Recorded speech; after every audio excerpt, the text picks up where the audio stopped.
welcome back to Business Tech Times. My name is Moksha Mechanda and I will be your host for today.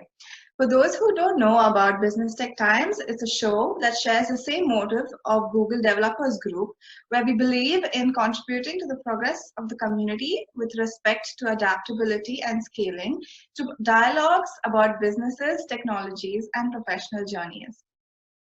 Our guest for today is Sabine Reinfeldt, the First Henry Wallman Prize winner for her research on bone conduction and an associate professor in biomedical engineering, and head of the Biomedical Signals and System Research Group at Chalmers University of Technology, Gothenburg, Sweden. Good to see you, Sabine. How are you feeling today? Good to see you too, Moksha. Thank you for inviting me. I'm quite well, thank you. How are you? I'm good. Would you like to tell us about the Biomedical Signals and System Research Group? Like, what kind of projects do you all focus on? Yes. So we have several different directions of research in our unit. I'm working on bone conduction, which you will hear much more about. Okay. But we also have research in prosthesis and neurorehabilitation, electromyographic signal processing, digital health, and ventilation for newborns. Nice. So, as you're into research, how did this journey begin? It must begin when I started as a PhD student, and that was 2003. My plan was not to go into academia to start with, actually, but the project sounded so much fun and very attractive, so I decided to start. And that was about bone conduction hearing and its engineering aspects. Later in the turn more into applied research. But maybe I should explain a little bit about what bone conduction is. So normally in teaching about hearing, you learn that sound enters the ear canal, it hits the eardrum, it goes through the middle ear with the 3 middle ear ossicles, and then into the inner ear where we have the cochlea. It's like a shell-like structure, and inside of it is a basilar membrane with hair cells that are moving when the cochlear fluid is moving, and that gives electrical stimulation to the hearing nerve and goes further to the brain and gives a hearing sensation. And that is of course true. That is called air conduction hearing. But we also have bone conduction hearing. And that is when vibrations go through the skull bone and in different ways are transmitted to the cochlea. And it kind of shakes it and makes it compress and expand. So the cochlear fluid is moving, and then the hair cells are moving and giving electrical signals to the hearing nerve and goes off further onto the brain, and we hear in about the same way as for air conduction. So air conduction and bone conduction are working together to give you a full hearing sensation, basically. Wow, that's interesting. Yes. Can you share some of the other projects that you have been involved in? Yes, absolutely, because bone conduction phenomenon that can be used in several different applications, and what we have focused on in our group is hearing aids. Because persons that have an hearing impairment that originates in the outer or middle ear, then the sound cannot be transmitted directly from the ear canal into the cochlea in a good way. So it's a conductive hearing loss. And those patients need another type of hearing device than the normal conventional one, where you just amplify sound and put it into the ear canal. So they need bone conduction devices. And when you pick up the sound and amplify and give vibrations to the skull bone. So you mean the BAHA, the bone anchored hearing aid? Yes. I've heard about that. Yes. So that is one device that was originally developed here at Chalmers by Professor Bo Håkansson when he started as a PhD student, 1977. So it was before I was born. But so he developed this bone-anchored hearing aid in close collaboration with Sahlgrenska University Hospital and Brone-Marcossia Integration Center. And I could possibly share, just show a picture here of a VAHA system. Oh. So this is an audio processor with a microphone, amplifier. The battery is on the outside here, and it's attached to a skin-penetrating screw and then abutment here. So it's the skin and the bone then. So vibrations are led directly into the bone, which is quite good, because what was available before that was just a device that was pressed against the skin, and then the vibrations are attenuated through the skin. So the sound quality was not that good.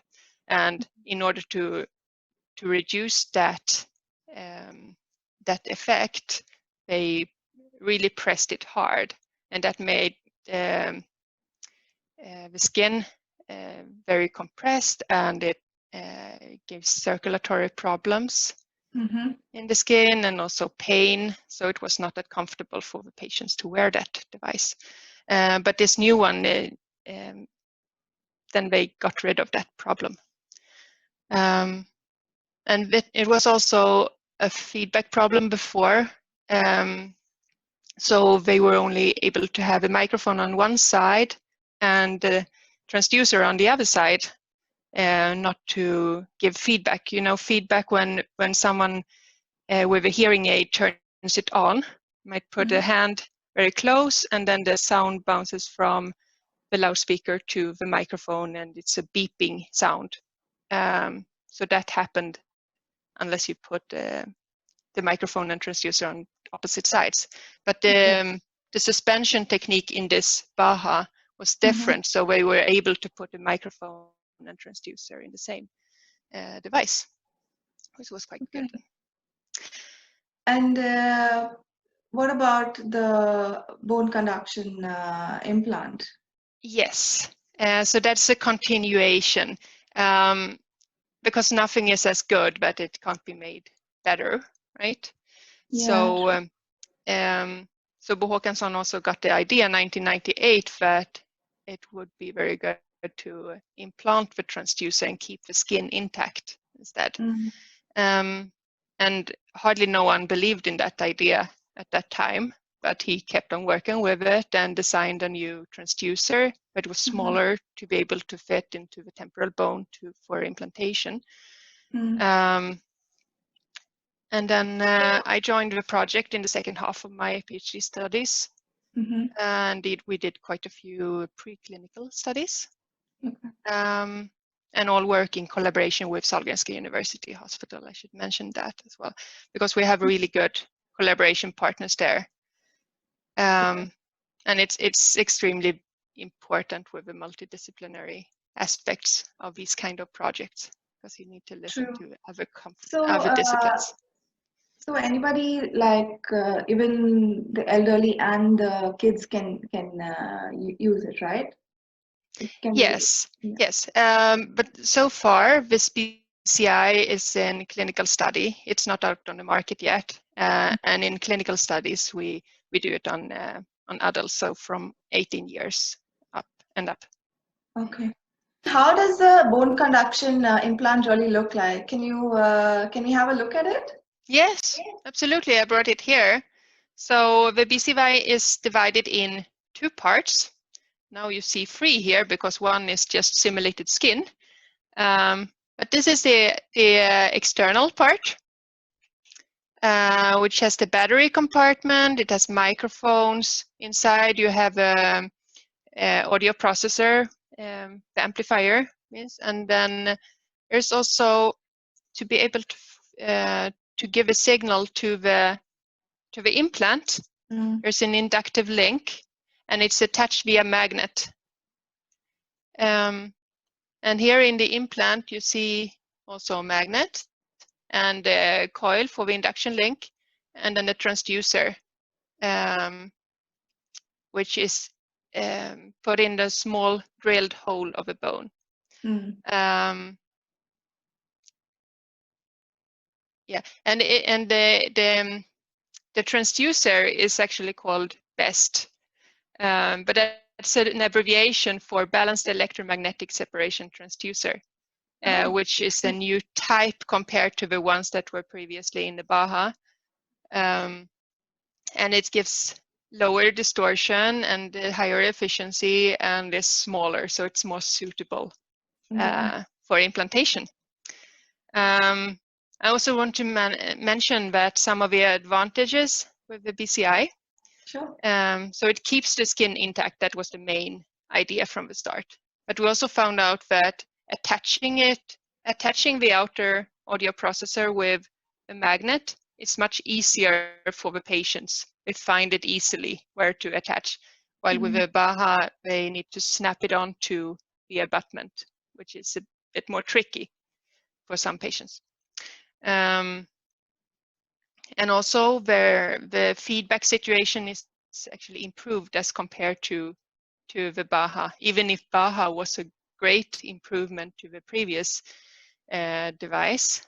But now the microphone and loudspeaker are even further apart from each other, Yeah. so that creates less feedback. And also there's less wind noise with this because it's not protruding from the head that much. Yeah. And this feedback improvement also makes it possible for these patients to wear a soft hat in the winter, which is Yeah. needed here in Sweden Which most is often. necessary here. Yeah. So that is good. Maybe I can say something about the clinical study as well, Yeah. because we have a clinical study with 16 patients. 13 of them were operated here in Gothenburg and 3 in Stockholm. And we are regularly following these patients, measuring their tone and speech thresholds, speech tests in conversational level, but we're also measuring force between the audio processor and the implant.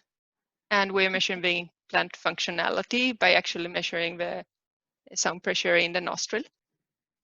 And we've seen that these patients get significant improvement by using this device. Okay. And also that it's similar or better than the reference device that we used, which was the BAHA on a soft band, an elastic band. Yeah. So that's good. That's great. Yes, these patients have now had the devices implanted for an accumulated time of more than 80 years right now.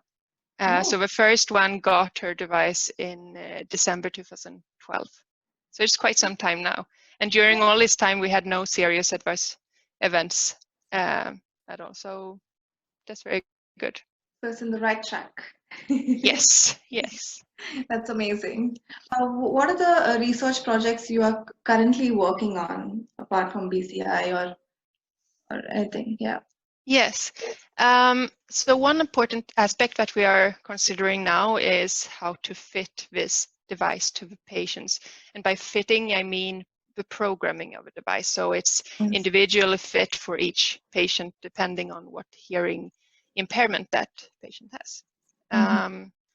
So we'd like to verify that the fitting that we are making, that it's optimal for that patient.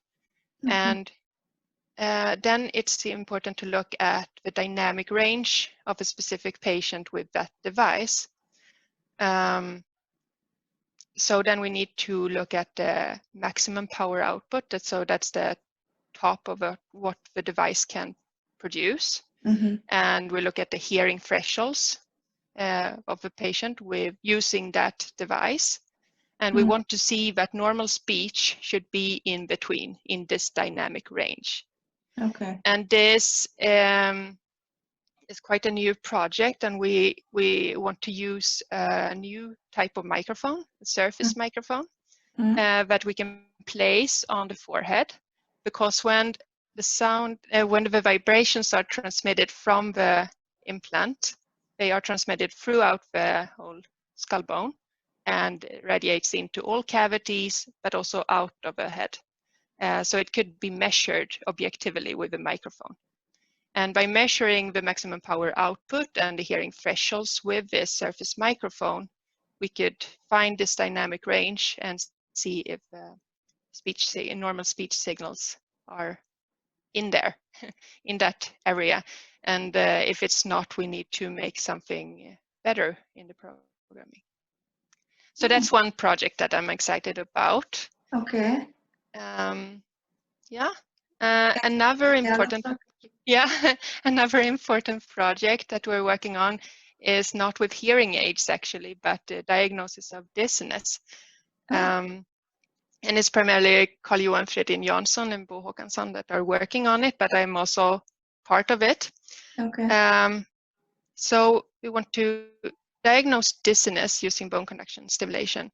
And nowadays, if a patient comes into the clinic with dizziness, he or she needs to go through a lot of different tests. And in one of them, they give a really loud sound into the ear canal. And that is to stimulate the balance organ.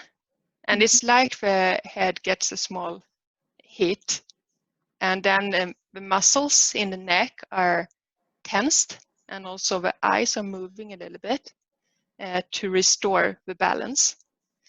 And these muscle tensions can be measured, so both in the neck and underneath the eyes. Okay. And what the problem is with these measurements today is that the stimulation is far too high. It's really loud sound that actually can produce hearing impairment. And that's not what we want to produce when we diagnose dizziness. We don't want to give an impairment of any kind.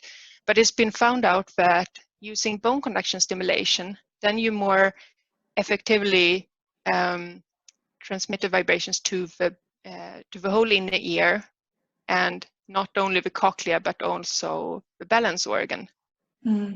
So the stimuli that's needed is much lower. And there are some transducers that could possibly be used today, but they are not clinically adapted, and they are not adapted for those frequencies that are needed. So together with a company in Denmark, Ortofon, we have they have produced a prototype called B250 that could be used. So it's easy to attach with just a steel spring headband, like this headset, but behind the ear. And we have shown now that the sound pressure that is required with the bone conduction stimuli is maybe 30 to 40 decibel lower than with air conduction stimuli. So that's quite a big difference. And also it will be possible to diagnose patients with a conductive hearing loss with them. It was not possible before, because imagine that you have this really loud sound that you put into the ear canal, and for these patients the sound is not transmitted properly because it's a problem in the outer or middle ear. So it would need a much higher sound pressure, and that's not even possible. So, but with bone conduction, it's just bypassing that impaired area, so that it works. Very interesting, Sabine, and I wish you all the luck for the future projects. Thank you. To you and your team at Chalmers. And Thank you so much. well, you're the first Henry Wallman Prize winner. How was that experience all about? Oh, thank you. I'm so honored to receive that prize, and it's like an acknowledgement, really, that the team's work is important, and we've been acknowledged that it is well received. And I'm also humbled because when I started as a PhD student, the collaboration network was already there, so I was joining that. So what I've been doing is just nurturing it and keeping on doing that and expanding my network. Yeah, it's such an honor to receive a prize in Henry Wallman's spirit. So I'm happy that my group's research is being acknowledged, and and recognized in a positive way. Yeah. And I also want to say also that if we were restricted within one discipline, we wouldn't be able to solve the challenges in society, or for Absolutely. example in Yeah. healthcare, Yeah. because we need to be open-minded, we need to listen to other competencies, and yeah, to be able to develop, for example, medical devices that are safe and effective for patients. Yeah, I completely agree with you. As I have, I come from a biomedical background, so I completely agree with what you're saying. And to the audience out there, I would like to say Women in Science Network, also known as WISE Network, is a platform that you are involved in for female researchers to move forward in their career. I'm interested to know more about this platform, Sabine, and I think so will the upcoming female researchers in Sweden and around the world. So can you tell us more about WISE? Yes, of course. It started quite some time ago, 2011, and then it's a collaboration between my department, which is now called Electrical Engineering, and the collaboration platform MedTech West here in Gothenburg. And the idea from the start was to invite female researchers to come here and start collaborations. So, from the first two that were invited, one was hired here for a while, and the second one, who was my contact, she later became co-supervisor of my PhD students. So it was quite successful. But then, as you may have noticed, there are not that many female researchers at higher positions, not in my field, and not in many other fields as well in academia. So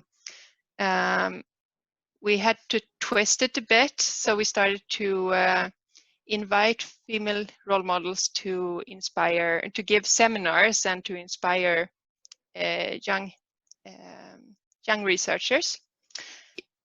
We started to name the project WISE, Women in Science. And so we had many interesting seminars with female researchers, both local and international. And the main idea is that it is important to be able to see someone who is similar to yourself in a position slightly higher than what you have, to be able to vision yourself in that position. And most often men are more visible than women in academia. And there are fewer women the further up in position you look. And we are driven by something called unconscious bias. And for example, if you're asked to think about a professor, most of us think about a man, maybe an old man even, probably not a woman. And we would like to change that. We must change this. And WISE is trying to encourage young female researchers to stay in academia. And I also want to mention that Chalmers is making large investments right now to improve equality work. And actually 300 million Swedish crowns over 10 years. And the initiative is called GENI, Gender Initiative for Excellence at Chalmers. So that's very good. They want to increase the proportion of female faculty and also create working environments that are diverse and inclusive. So that's really good. And we are collaborating with them and with women in VACT, and VACT stands for Wallenberg Center for Quantum Technology.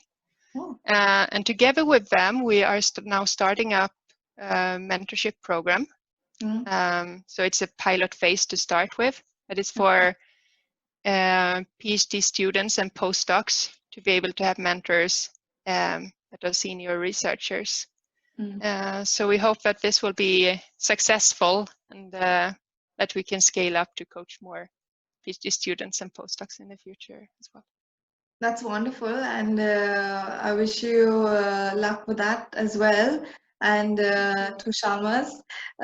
So to all the women in academia, if you are interested to be part of this network, don't hesitate to contact Sabine. I will put the contact details in the description below. Perfect. And thank you so much for your time, Sabine. It was a pleasure to have you on our show. You are an inspiration to the women out there. And a big thank you to the audience for tuning in. If you have any questions to Sabine or me, you can send us an email at gdgwestsweden@gmail.com. I will also put this email ID in the description below. If you like today's episode, don't forget to share and subscribe. I will see you all soon. Until then, goodbye and stay safe.